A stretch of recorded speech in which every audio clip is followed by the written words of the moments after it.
It's like that thing, like all the woke people put like, Bill Gates learned how to put viruses in computers in 1994, and then made us pay him to get rid of the viruses. Now what do you think he's up to 25 years later, dude? You ever think about that, dude? Yeah, that's so good. It's hard to suss out what the motivation is for the elite, because everything is so dysfunctional and backwards. Like you can't. I don't understand how you could be at the top of one of these companies or one of these governments and think that like any of this is like good in any way, because it's not like a Monopoly man. Like imagine if you're the Monopoly man, right? And you've got a tuxedo on, and you want to like hoard assets and become like the most powerful man in the world. We used to have people like that. We had Andrew Carnegie. Was it Andrew Carnegie? What was Mellon's first name? Yeah. The titans of industry who Rockefeller, Carnegie built the and back in at least back then, like I'm going to amass this fortune so that I can build the biggest factory and build the most beautiful city and have the most, like I'm going to do the most opulent and like, but that's like civilization building, like build like architecture, like making buildings out of like huge buildings out of stone, like the entirety of like Pittsburgh. Like the entire city of Pittsburgh is the product of like that man's like vision and desire to be the big guy. Do you think he built it? It started out like that, and then when they got there, they were like, "Oh shit!" No, it's just now like 100 years later, it's like a contest to see how gay we can make everything. It just doesn't make sense. Elon Musk. Yeah, look what Elon Musk is doing. He's building a huge like chrome dick-shaped rocket. Like that's the type of thing that you would do if you were like if you wanted to be like the titan of industry, like the Monopoly man. You wanted to be like Mr. Big. You'd be like driving a Cadillac, building huge phallic rockets, and like the thing is though that the runoff from that, like it benefits society. Brits. The Brits are the hyper villainous, but we learned from them. They were like, "You gotta kill him." Like, I feel like if you ever walked into a politician's office, you'd be like stepping like an infant's head into the rug.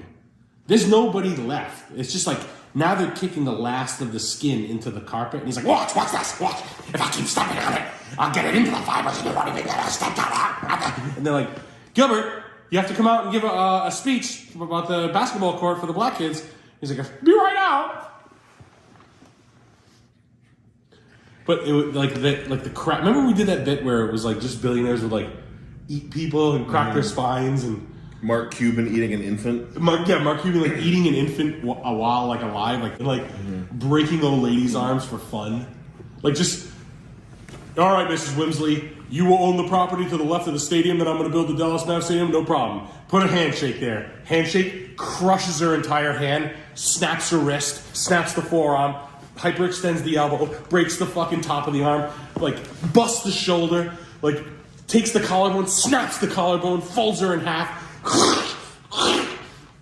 like just constantly, just like nonstop, like cracking old ladies, like and just letting her live. And like, look at her live.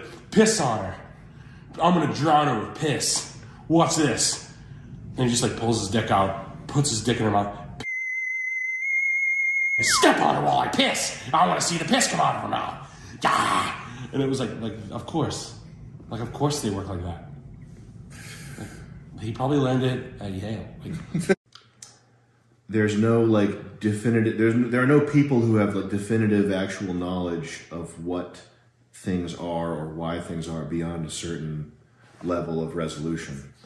You mean like where there's nothing to in a perfect world when we get it all figured out, you'll be able to turn into a 2,000-foot rod and fly through space? No, I just mean like just in terms of like scale, like you know Rhode Island, Situate, your house, this chair. You can like look into this button here. But at a certain point, everything is locked off and is a mystery. So you can look into this button, and you can see like a crumb. Yeah. But then you can't go further than that. It is sealed off to your ability to know things. You think the computer writers hide behind that seal off? Yeah, or God. God. I don't know. The other thing is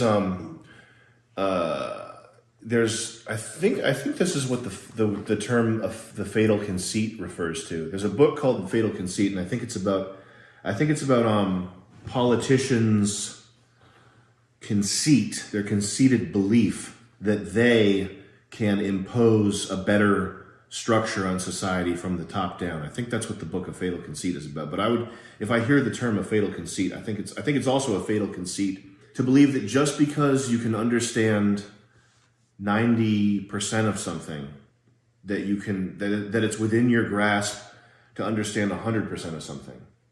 Because there are people who like the stuff that scientists do and like particle physicists do is like enormously complex, and take a person with 135 or 140 IQ, get them to spend a lifetime studying something and thinking about something, and they'll understand like more or less hypothetically how the Big Bang happened or whatever. But even then, you've got people that have conflicting ideas of what could have possibly happened during the Big Bang.